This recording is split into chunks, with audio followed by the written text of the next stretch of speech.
की बिजली पर्याप्त अभी है और कितनी की आवश्यकता है? हमारे पास पर्याप्त बिजली है और हम आने वाली गर्मियों की बाकायदा तैयारी कर रहे हैं। उसके लिए हमने सारे जो ट्रांसफार्मर्स हैं हमारे वो भी ऑगमेंट करवाए हैं कि अगर कहीं पर लोड ज़्यादा है और कम पावर का ट्रांसफार्मर लगा हुआ है तो वो मैंने सारे बदलने के लिए कहा।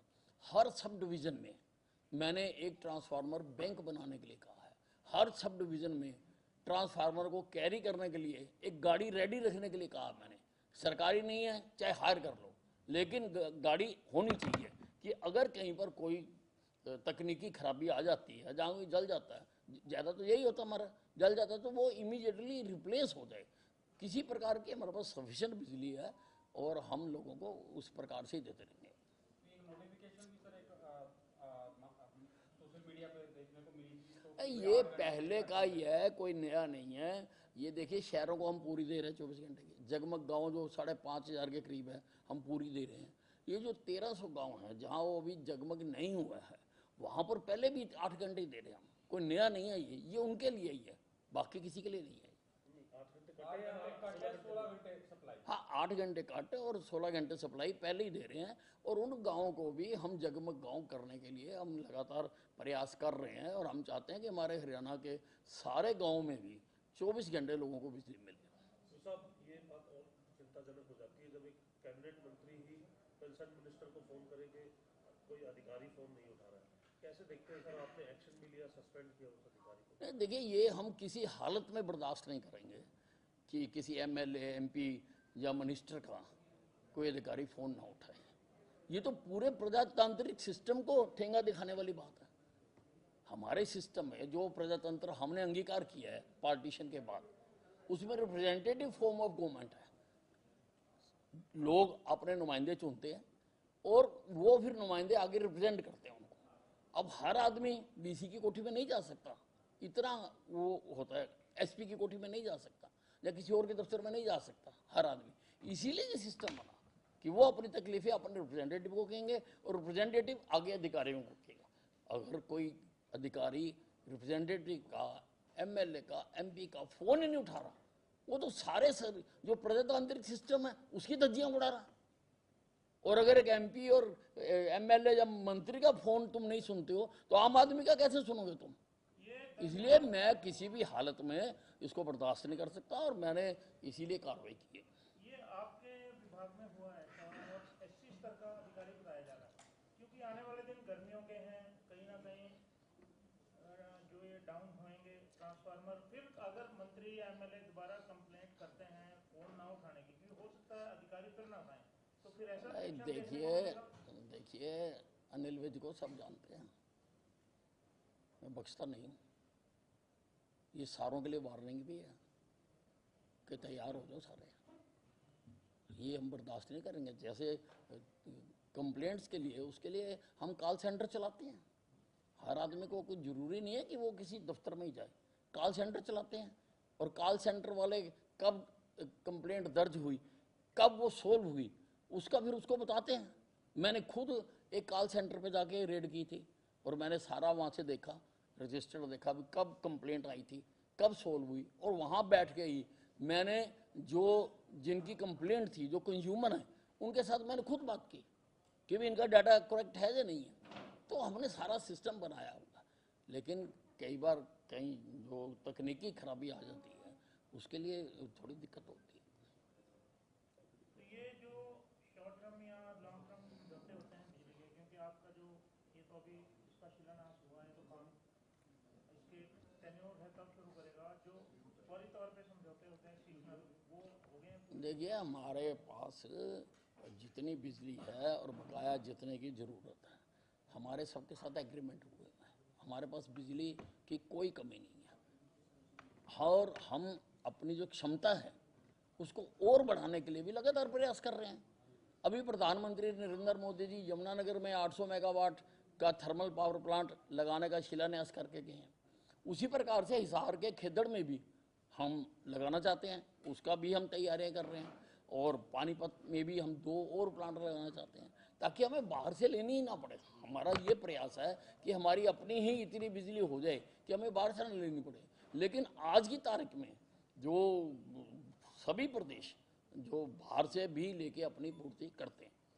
कांग्रेस के कुछ वरिष्ठ विधायक कांग्रेस आलाकमान से मिले हैं कि नेता प्रतिपक्ष का फैसला कर दीजिए। आज बीके हरिप्रसाद सभी विधायकों के साथ भी बैठक कर रहे हैं।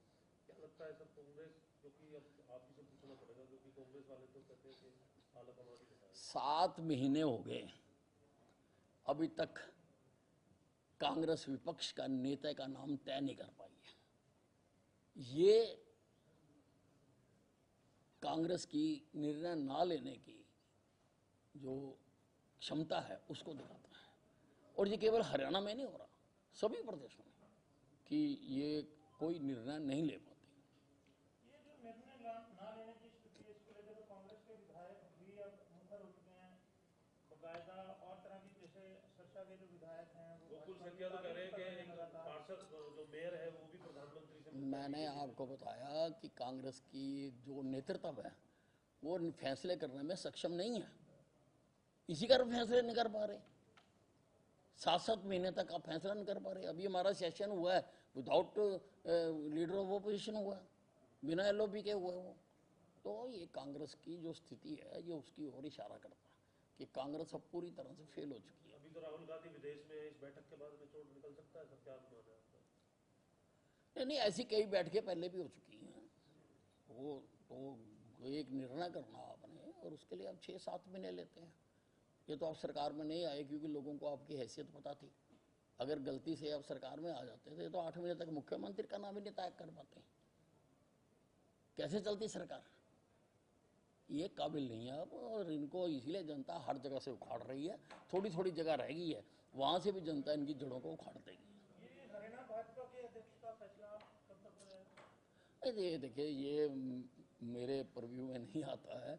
ये हमारा हाईकमांड सबसे चर्चा करके डिसीजन करता है। चर्चाएं सोशल मीडिया पे चल रही है सर। अब सोशल मीडिया के ऊपर तो मैं कोई कमेंट नहीं कर सकता हूँ, क्योंकि ये तो अब इतनी बड़ी पत्रकारिता हो गई कि कोई भी आदमी कुछ भी लिख देता है और सारा दिन वो चलता रहता है, और उसमें वास्तविकता कितनी है, सच्चाई क्या है उसमें पता नहीं लगता।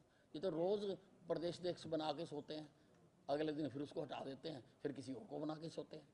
तो मैं इस पर कोई टिप्पणी नहीं कर सकता।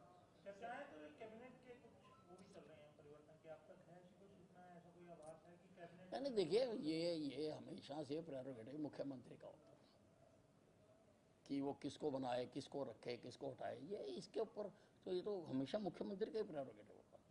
सर, ढीली तारों को लेकर के आपने बहुत पहले आदेश दिए थे कि बिजली विभाग सारी ढीली तारें अपनी टाइट कर ले, क्योंकि पीछे आपने देखा होगा किसानों की फसल भी नुकसान हो गई। तो क्या रिपोर्ट है कुछ? नहीं, देखिए, लगातार सभी डिविजन्स में इस बारे काम चल रहा है और मैं समय समय पर उनकी रिपोर्ट भी लेता रहता हूँ। मैंने जो पहली इस विभाग के साथ मेरी इंट्रोडक्टरी मीटिंग हुई थी, ये सारे पॉइंट मैंने उस दिन उनको कह दिए थे कि भी ये सब ठीक करना पड़ेगा, और हम बदल भी रहे हैं। और हाउस में भी मामला उठा था, वहाँ भी मैंने ये बताया था, स्पष्ट करके बताया था कि भाई अगर किसी की इंडिविजुअल कंप्लेंट है तो बता दे। जनरल नहीं है, ये सभी जगह नहीं लटक रही हैं। जहाँ कहीं कोई लटक रही है हमने खुद भी आइडेंटिफाई की, हमने अपना स्टाफ लगा के खुद भी आइडेंटिफाई की है, और उनको हम बदल रहे हैं, उनको ठीक कर रहे हैं हम सारों को। आग लगने वाली मामला सामने आया था नीचे गैस की वो पाइप, इसको लेके कोई संज्ञान लिया? नहीं, मैंने उसके लिए अभी बताया तो है कि मैंने ये बहुत गंभीर मामला है कि ऊपर से बिजली जा रही है, नीचे से गैस की पाइपलाइन जा रही है, कभी भी लीक होकर कोई बड़ा हादसा हो सकता है। तो मैंने उसी दिन, जिस दिन ये घटना घटी थी, उसी दिन मैंने एक कमेटी बना दी थी सीनियर अधिकारियों की कि वो जाके देखें कि भाई जो इसके मानक हैं गैस पाइपलाइन को लगाने के, वो फॉलो किए जा रहे हैं नहीं किए जा रहे। कहीं और तो ऐसा कोई पॉइंट नहीं है कि जहाँ पर ऐसी दुर्घटना हो सकती हो। ये तो खुले में हुआ था, अगर किसी कंजस्टेड इलाके में हो जाए तो और ज़्यादा नुकसान हो सकता है। इसलिए इमीडिएटली ही मैंने टीम बना के भेज दी थी। कौन है सर कमेटी अध्यक्ष? वो 3 लोगों की कमेटी बना के भेजी। सर, एक इसी से जुड़ा है कि गर्मियों में सर कट भी लगते हैं और फॉल्ट भी आते हैं, कुछ रिस्पॉन्स नहीं होता, लोग परेशान होते हैं सर। तो उसके लिए अधिकारियों को क्या डायरेक्शंस दी गई हैं? देखिए, मैंने अधिकारियों को कहा है कि पहले तो ट्रांसफार्मर के ऑगमेंटेशंस को, जो कि लगातार चल रहा है और मैं उसकी फीडबैक भी लेता रहता हूँ, कि अगर कहीं पर 200 किलोवाट का लोड है और ट्रांसफार्मर 100 किलोवाट का लगा हुआ तो वो तो जलेगा ही। इसलिए अब पहले ही उसके जलने से पहले ही उसकी ऑगमेंटेशन कर दो।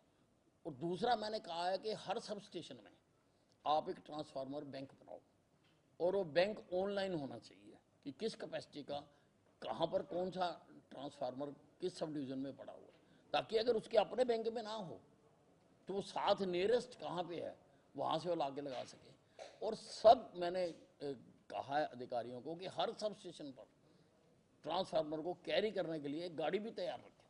अगर सरकारी है तो ठीक है, नहीं तो अगर हायर भी कर रहे हैं तो करें, गर्मियाँ, क्योंकि ये ना हो कई बार सारा दिन गाड़ी अरेंज करने में ही लग जाता है।